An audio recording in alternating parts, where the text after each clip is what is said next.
you, Zoom lady. Yeah, happy holidays, Zoom lady. Happy holidays. Yes, and happy holidays to everybody. Hello again. We are here, and I fully had a whole speech for this that I was coming up with in my head when I was walking around earlier today, and it just went all out the window, Mm, but that's okay. I think what I would just want to say out the top of my head at this point is once again, always thanking you guys for listening. And I guess, before I get any further, I should probably just have everyone say hi really quickly. Say hi, everybody. Hello. oh, Hello. Hi. Hi. Hello. Hi!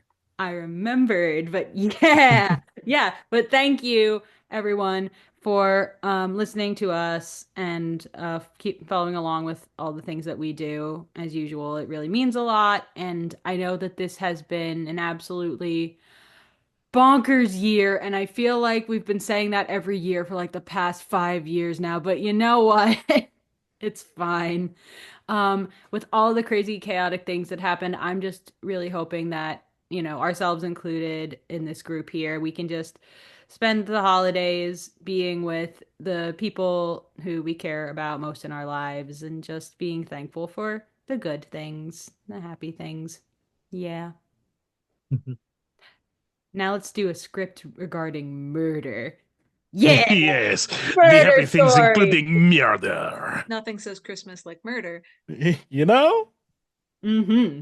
Let's do it. So yes, we have a holiday special for you guys where the theme is murder. It's it's you know us. It's not going to be we're not a true crime podcast here. Uh Unless. no.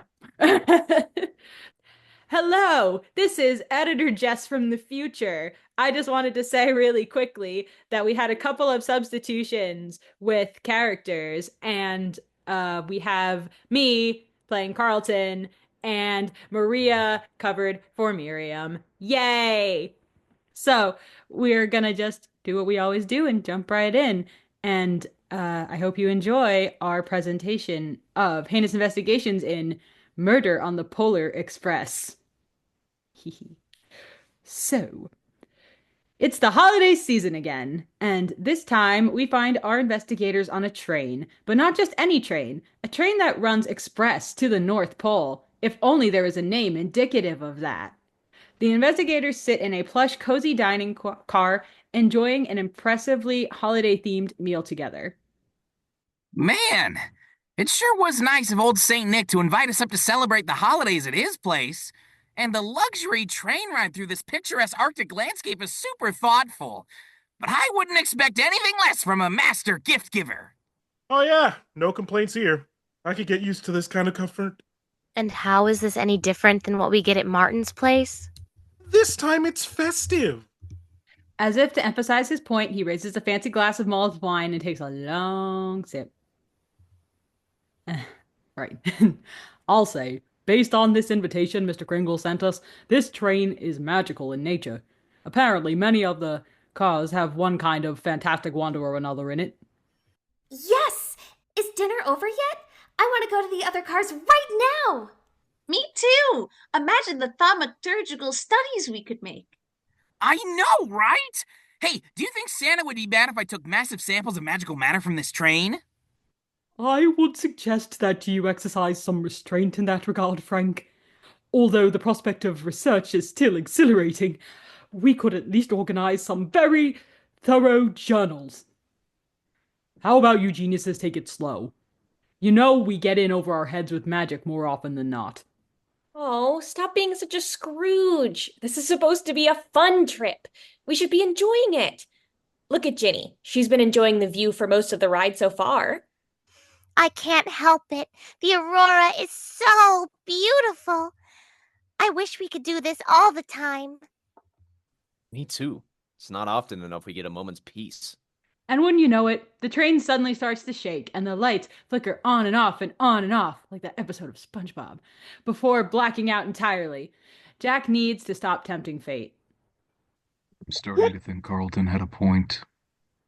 And from the darkness appears a ghost, specifically one that looks like a railroad conductor, circa 1950-ish.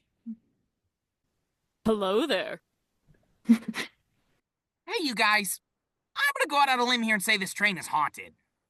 Oh, yes, sorry about the dramatic entrance. I've been here so long that I'm used to it, but I forget that that isn't the case for everyone. Believe me, we're used to it too. You said you've been here a long time? Yes, decades actually. Being a ghost hasn't stopped me from keeping this train running. At this point, I'm not sure anything would. Right, so I'm guessing that means old Yeti Claus knows this train is haunted? Yes? And he still let us come here. You know, I think this letter he asked me to give you would explain things better. The ghost conductor summons a letter from the ether, and it floats down into Martin's hands. Martin takes it and starts to read. Dear Heinous Investigations, I apologize for not being entirely honest with my motivations for inviting you here. The truth is, one night, 75 years ago, my friend Hank... Yes, that's me. Hello. Oh, yes, hello. Pleasure to meet you. Hank suffered a mysterious death on this very train where he served as conductor, and his spirit still does to this day. He doesn't remember the circumstances of his passing, but I have a suspicion of foul play. I'm so grateful for the loyalty and goodwill Hank has shown after all this time, and I hoped that I could give him the gift of finding someone who can finally help him move on. Warm regards, Santa Claus. The investigators stand in shock for a moment, but not for much longer. Did we just get duped by Santa? Looks like it. I feel used. I think we all do. I've got to hand it to the big guy, though. Never thought he'd ever pull off this level of subterfuge. Considering that he's been able to convince much of the world's population to question his very existence, I actually don't find it so hard to believe. Why does it matter how he got us here? Santa is counting on us to help Hank. We should do it. Yeah, and you heard what the letter said. Suspicion of foul play. Santa wants us to solve a murder. No way! Didn't we all just agree that this trip was supposed to be fun? We did not sign up to solve any murders. Why don't we just ask Hank what he wants? Hank? Well, this job is my life. Afterlife. I'm actually pretty happy here, all things considered. Although it would be nice to put a stop to the constant existential dread that I feel due to the lack of closure about the end of my mortal existence. There is a pause as the investigators inevitably let their goodness get the best of them.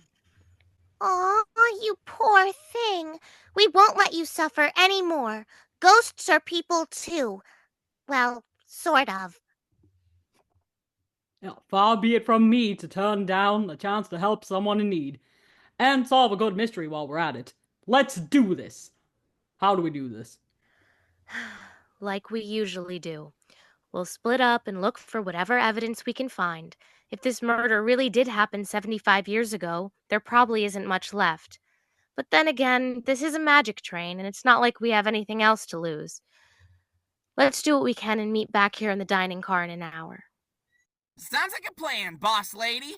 Not to worry, friendly NPC. We'll solve this mystery and free your soul, no problem. And so the investigators venture further into the train. Rachel and Benji, chaperoned by a very protective Orville, enter a car to find a snowy winter wonderland, the centerpiece of which is a maze made entirely of ice.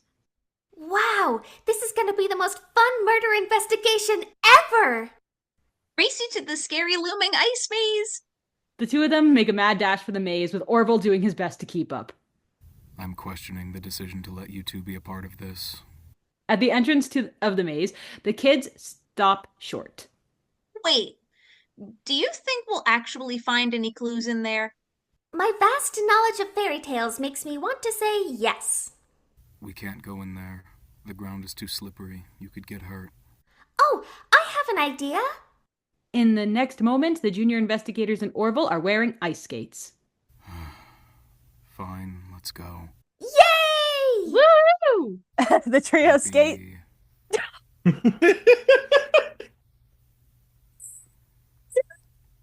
Eek.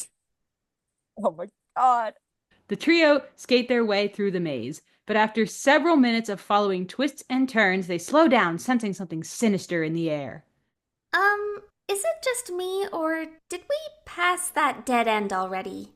We did. There's the tracks our skates made in the ice. We've been going in circles.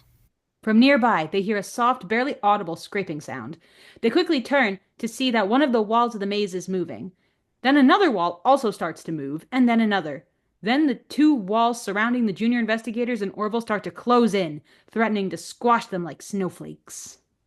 I think we should skate away from here as fast as we can. Or I could do this. Orville levitates himself, Rachel, and Benji over and out of the ever-shifting maze. They land safely in a nearby snowdrift. Whew! That was a close one. I guess this was one of those unrewarding prison-type mazes. Not cool. From nearby, they hear a strange voice. Nah, not cool. The investigators turn around to see a talking snowman, like something right out of a Rankin Bass Bass Christmas special. Sorry, were you not anticipating seeing a talking snowman on the magical Christmas train? It's on my list of possibilities. Do you know what's going on with the maze? Yeah, it's all because of the ghost conductor. Not that he means it. I know old Hank since he first showed up on the train, but as nice as he is, it's not enough to lay his soul to rest. And the haunting's affecting the train, turning the magic in the cars sour. Hence the deadly maze. So now this isn't just about helping Hank, but about saving the whole train, too? And ourselves, since we're the ones riding it. The stakes have been raised! Apparently. Thinks for a moment, then turns to the snowman. You said you've known the conductor a long time. Yes? Any chance you saw anything the night he died? Meanwhile, in another train car, Jack and Jenny find a music room with seemingly every instrument imaginable. Oh, I'm glad we ended up with this car. You could make a whole symphony in here. And look at the roof! What roof? They both look up where the roof of the car should be, but are instead greeted by the illusion of a night sky full of stars. Well, whatever you want to call it, it's so sublime.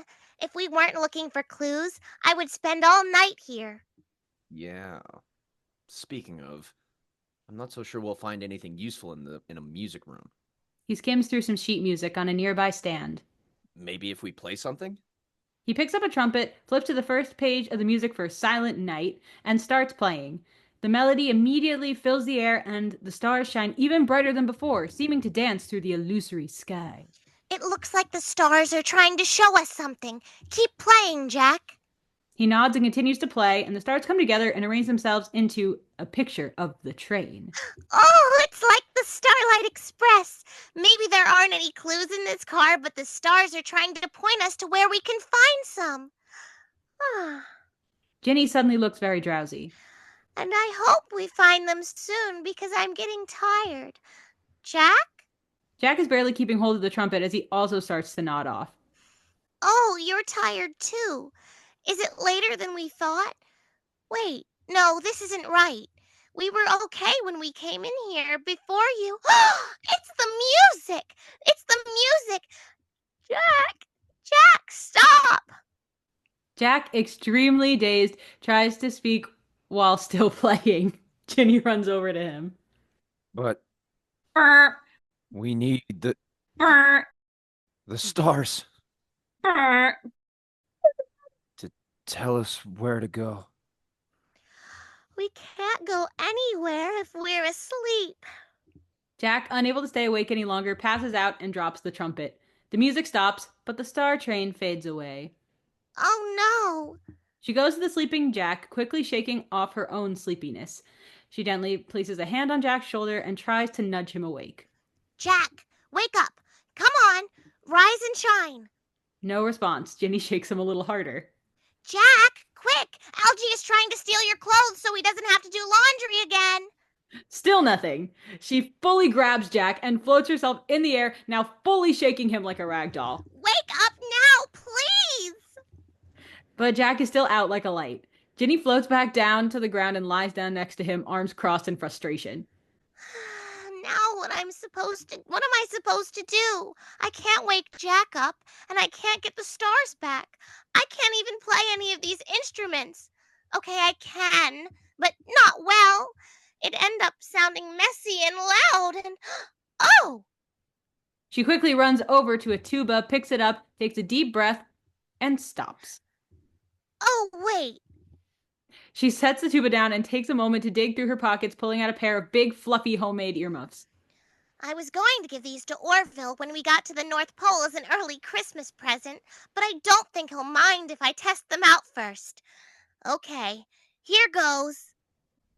She picks the tuba back up, takes a breath, and blows into it, resulting in a god-awful, deep, dank sound.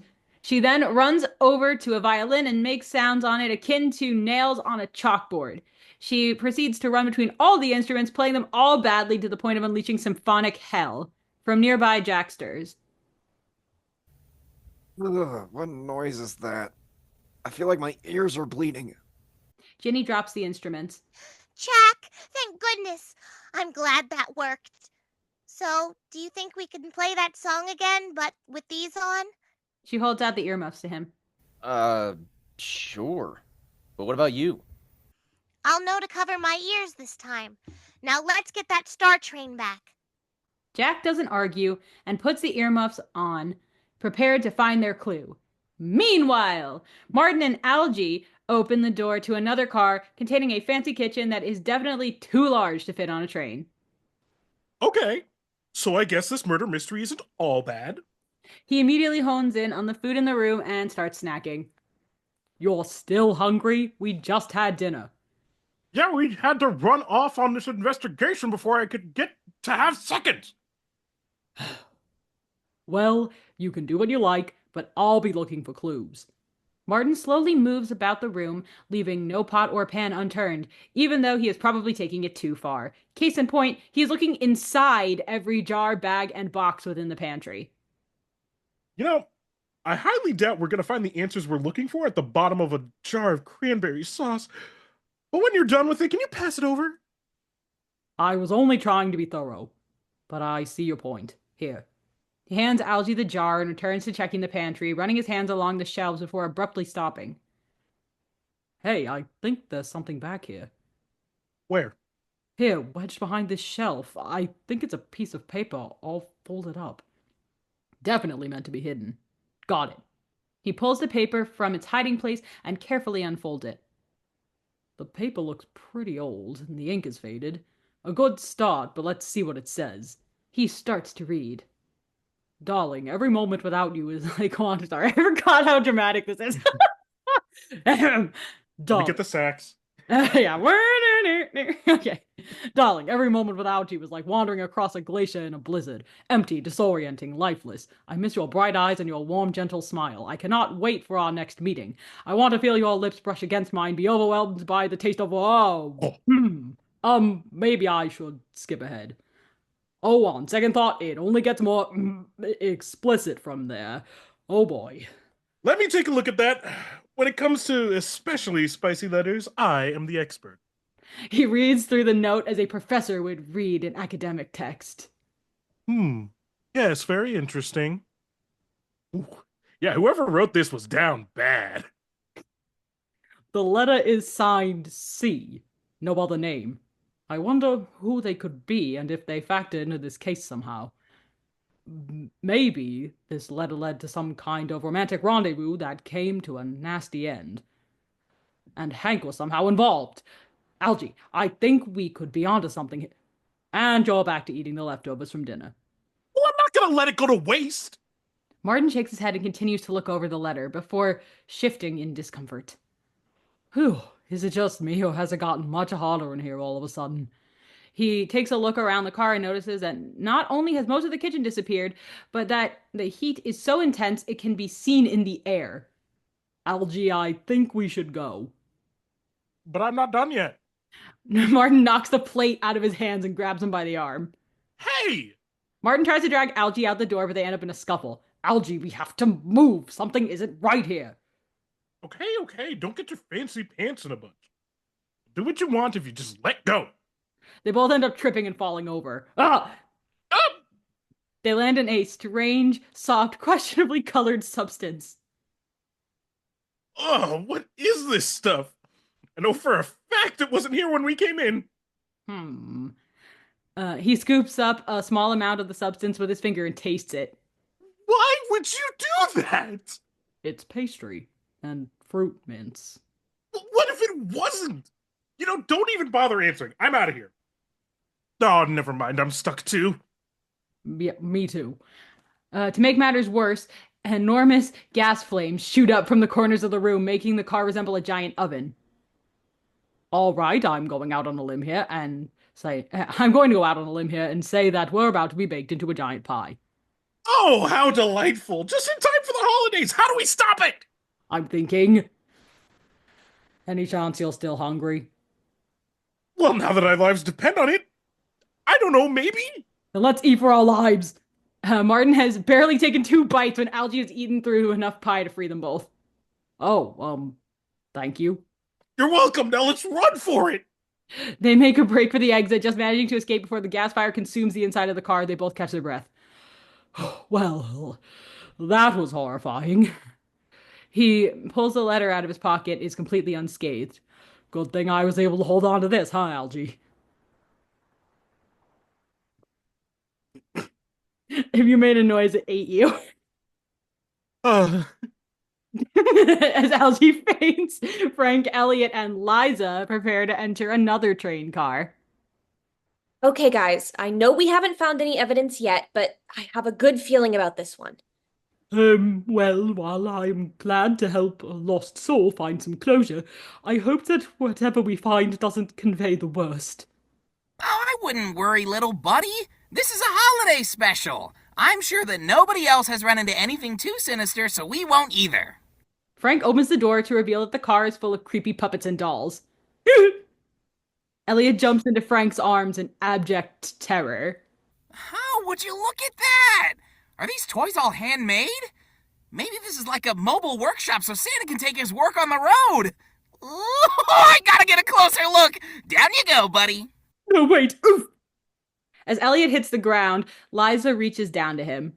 Need a hand? Oh, yes, thank you, Miss Liza. My, what a charming car this is. You can say creepy, Elliot. We're on the same page. At least Frank is having fun. Frank is sitting at a workbench in one corner of the car, marveling at all of the spooky dolls. Wow! The craftsmanship on these things is beyond impressive! And this workbench is so whimsical and somehow cozy. And it smells like nutmeg! Maybe we should try to approach this like he is. Let's see if there are any clues hidden among these toys that can do nothing harmful to us. Yes, quite. Liza starts searching around, behind, and under piles of dolls, while Elliot tries to do the same, just much more slowly and with a lot more trembling. As he tries to look in a drawer, a nearby marionette slips and appears to lurch forward at Elliot. Oh! Elliot jumps into a surprised Liza's arms. They look at each other for a moment, blushing. I'll just get down now. Oh, yeah, totally. Go right ahead.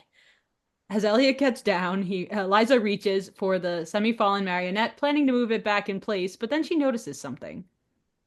Hey, there's something stuck down the back of this puppet's shirt. She reaches for the strange object. Be careful, Miss Liza.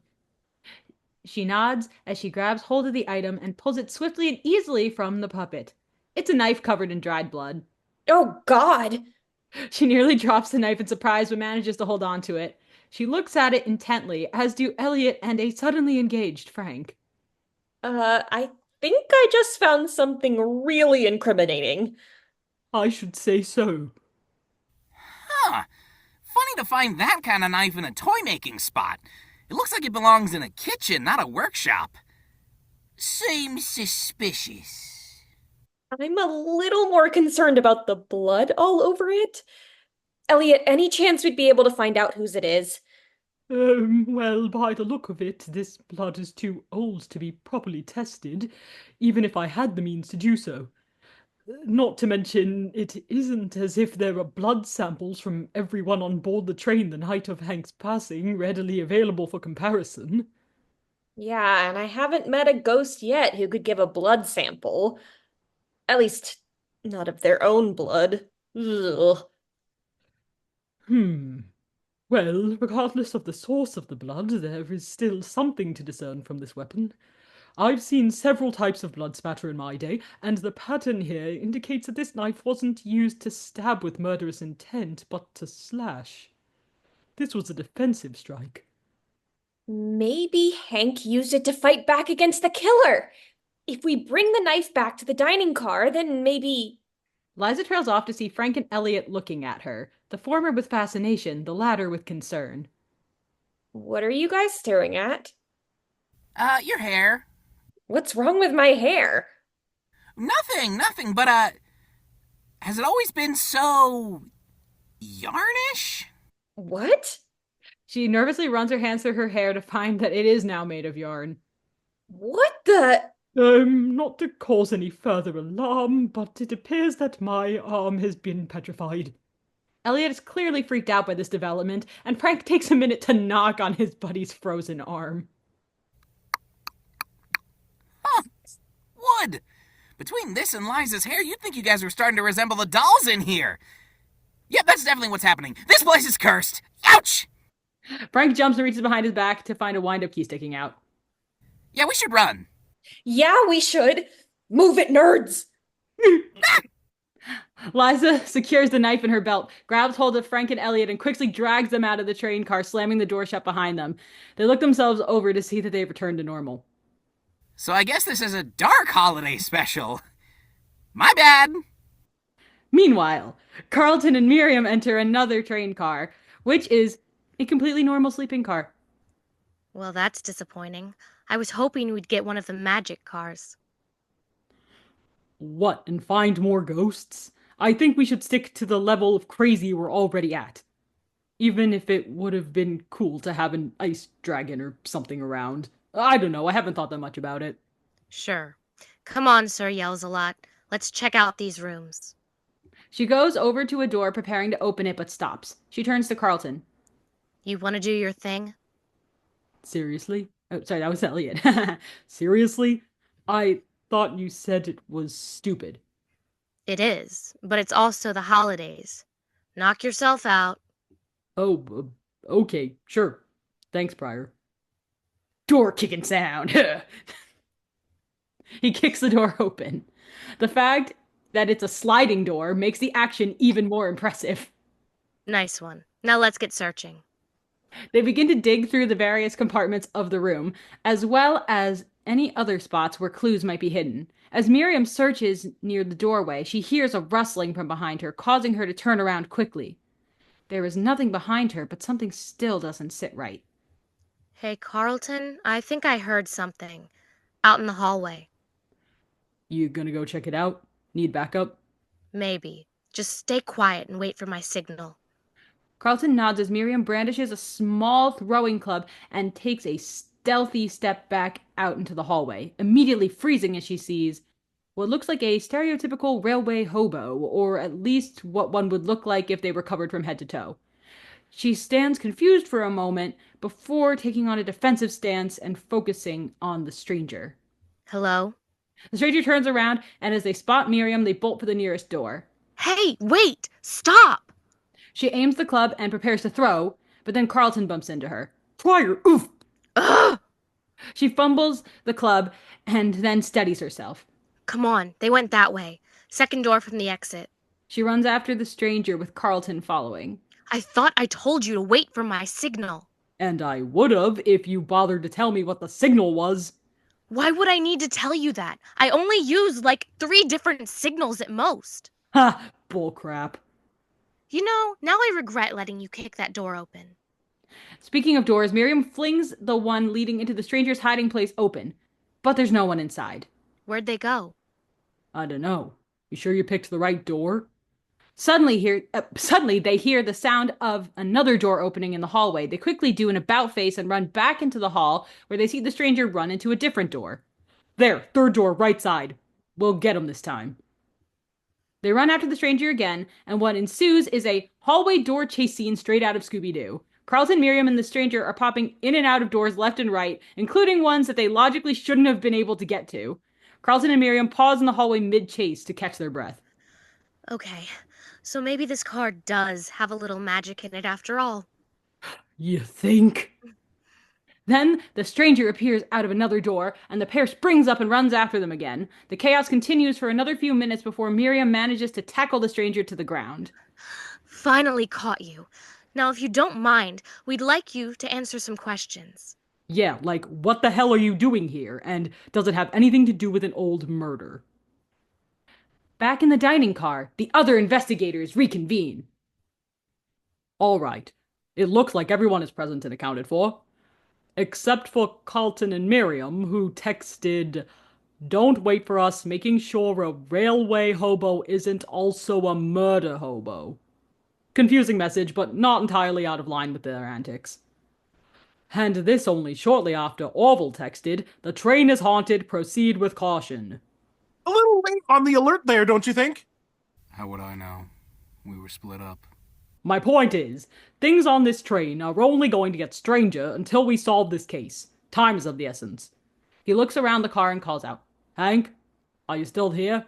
Or at least able to hear us from elsewhere?" The lights in the car go wild again as Hank appears. Hello again. Hello again. So it seems like we've all managed to find some evidence pertaining to your death, but given the enormous time lapse, I'm not sure how much we'll be able to put together. I'm hoping at the very least we can help jog your memory in some way. Oh gosh, I'm just happy you all put yourselves in danger for me. By the way, I'm really sorry about the cursed train cars. I swear I did not know that was happening. We know. The snowman told us. Snowman? Yes, in the ice maze car. And he told us that all those years ago, Santa invited some friends and family for a visit, just like he invited us. Except everybody on the train that night was magical, yetis and fairies and stuff like that. But where it gets really mysterious is that one of the guests, who was a Barbagazi... Barbie, what's it?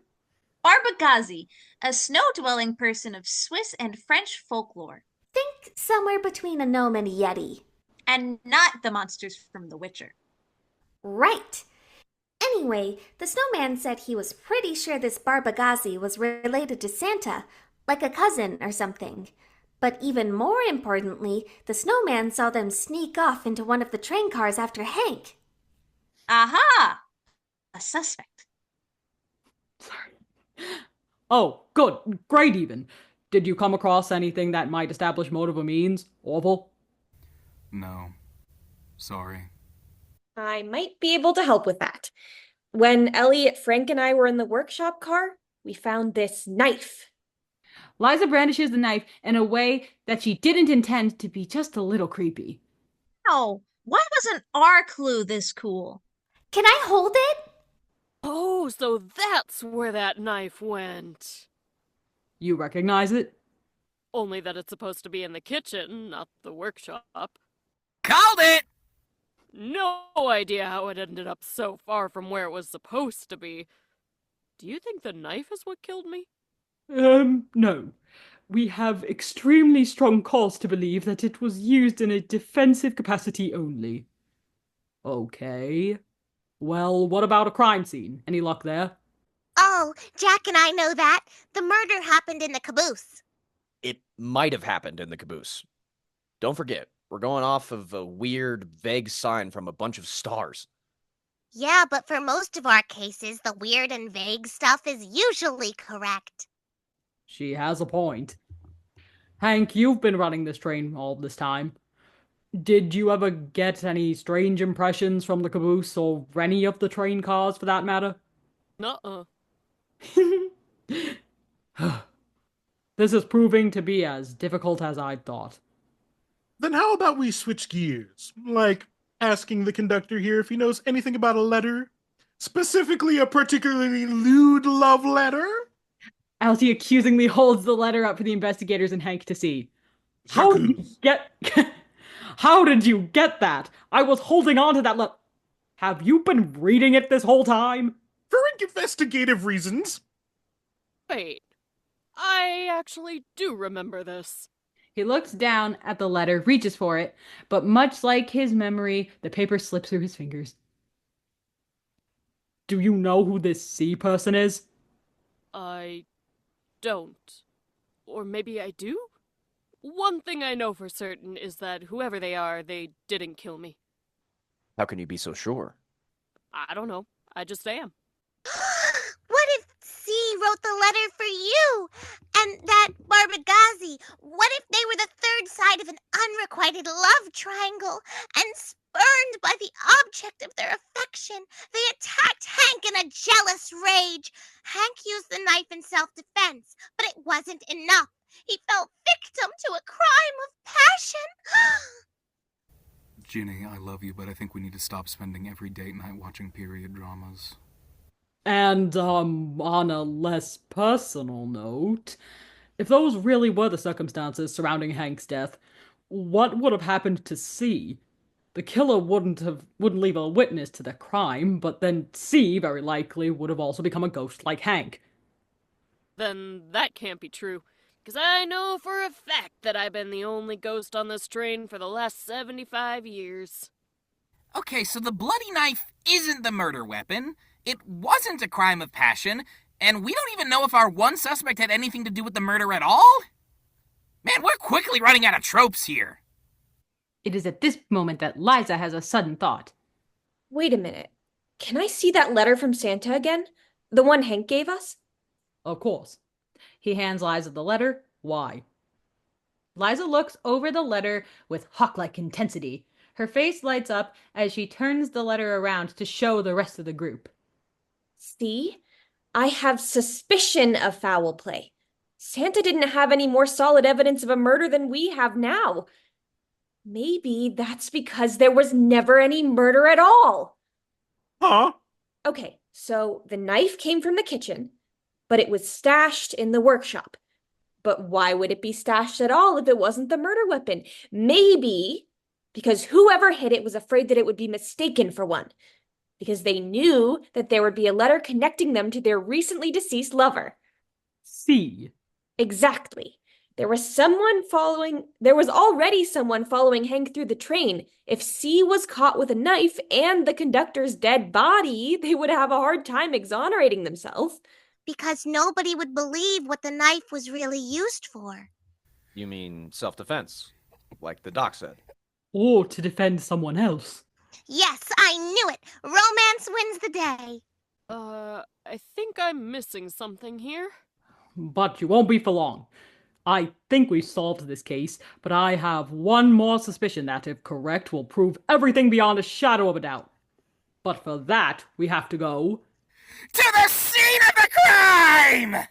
The investigators and their ghostly client rush to the caboose of the train, where they find Carlton, Miriam, and their mysterious captive waiting. Hello, Miriam, Carlton. Thanks for meeting us here. Any chance your new friend was able to confirm our story? Well, I mean, yeah, but it's definitely as wild as you said it'd be. Maybe we should just let him explain everything himself. Miriam nudges the stranger encouragingly, and he removes some of his getup to show his face, which is framed by soft white fur. He locks eyes with an astonished Hank. Hello, Hank. Odd. Otherwise known as C, from the letter. And I assume the one who the snowman saw following Hank? Yes, we'd been together for some time by then. That train ride 75 years ago was supposed to end with us telling our family and friends the good news. That's right. But then Claude, I'm sorry. I can't believe I forgot. But you didn't. You knew I didn't hurt you, even if you couldn't remember why. And maybe it was better that way. What? No, why would you think that? I believe that this is where Miss Liza's theory comes in. Something must have endangered Claude that night, and you, Hank, were determined to protect him. Even if it cost you your life. That was pretty heroic of you. It was more than heroic. Frank leans in toward Elliot and whispers. Ooh, I think I smell a dramatic monologue coming. When I was on my way to board the train that night, I was spotted by some people in a remote town nearby. A town that apparently was extremely superstitious and had never seen a Baba Ghazi before. You can guess that some of the people there didn't take it well. I managed to get away from the mob and onto the train with Hank, but they tracked us down. I wanted to fight them off, but Hank wouldn't let me. He was afraid I'd get hurt. And we both knew that there were other magic folk on the train who'd need protecting too, even if they didn't know what was happening. Hank said it was his responsibility as a conductor to make sure we all made it to our destination safe. We waited until the train was crossing a great chasm and lured what was left of the mob to the caboose. Hank told me to hide, while he threatened them away with the knife. The blood you saw was from one of the few intruders who got too close. Watching Hank defend me like that, I don't think I ever felt so loved, and even a little proud. I guess I was so distracted by it all, I didn't react fast enough when he fell. I swear I'd seen him handle every movement of the train 100 times, but maybe the extra stress of the fight threw him off balance. I ran out the back of the car for him, but all I saw was the dark, empty chasm. Not even the mob he'd fought to protect me from had stuck around. He must have dropped the knife when it happened, because I found it on the floor by the doorway on my way back in. That's when I realized going off with the conductor only to be found with a bloody knife later was not a good look, and the one person who could have saved me was gone. I panicked, hid the knife in the workshop, and swore I'd never say anything beyond that Hank disappeared. I knew that if he'd still been around, he'd want me to protect myself. So imagine my surprise when I heard from Cousin Chris that Hank was still around, just with one slight difference. Claude turns to Hank. I felt like I couldn't face you, not after hiding what happened that night from everyone. I was afraid. Oh, Claude. But then, when I heard from Chris about these heinous investigations,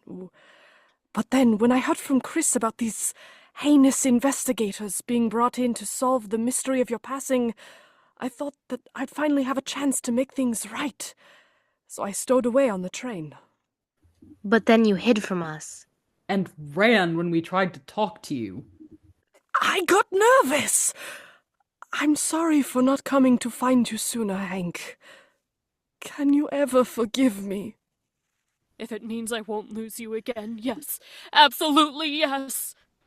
Aw, they embrace. Or at least they try to, considering one of them is still very much a ghost. So this really was a love story.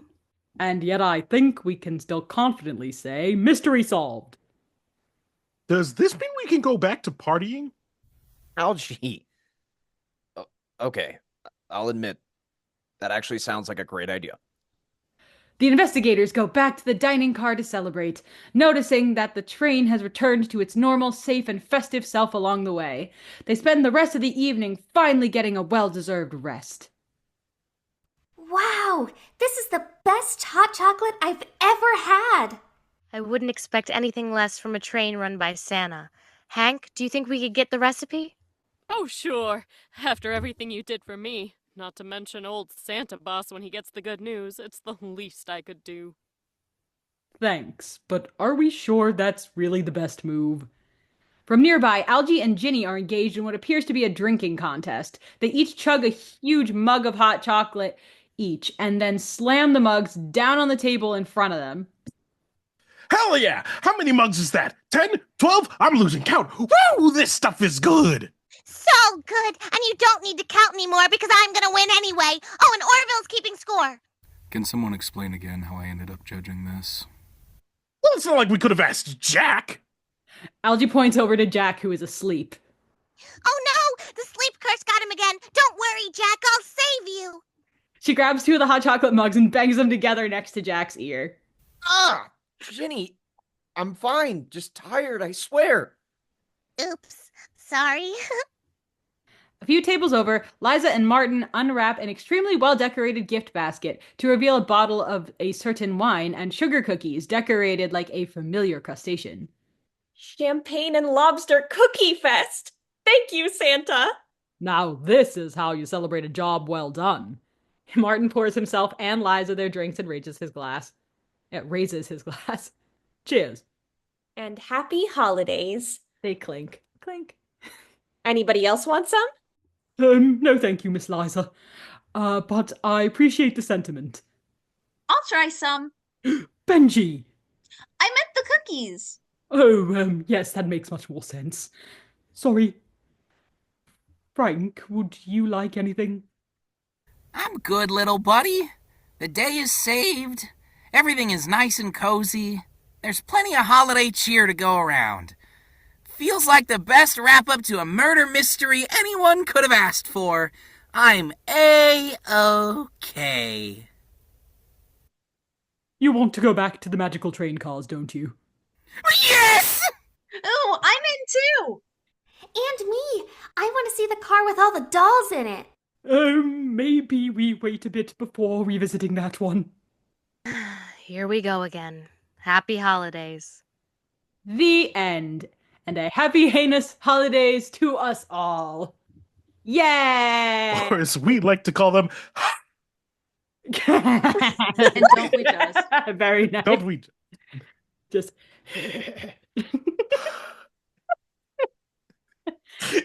Well, yes, that was Murder on the Polar Express. Thank you all for listening. And really, happy holidays to everyone. Happy heinous holidays. Say goodbye. Happy heinous holidays, everyone. Bye. Bye. Happy holidays. Should old acquaintance be forgot and never brought to mind? Should old acquaintance be forgot? I don't even want to do this anymore. Auld Lang Syne. Bye. Bye. Happy holidays. Happy holidays to you guys. It was good seeing you.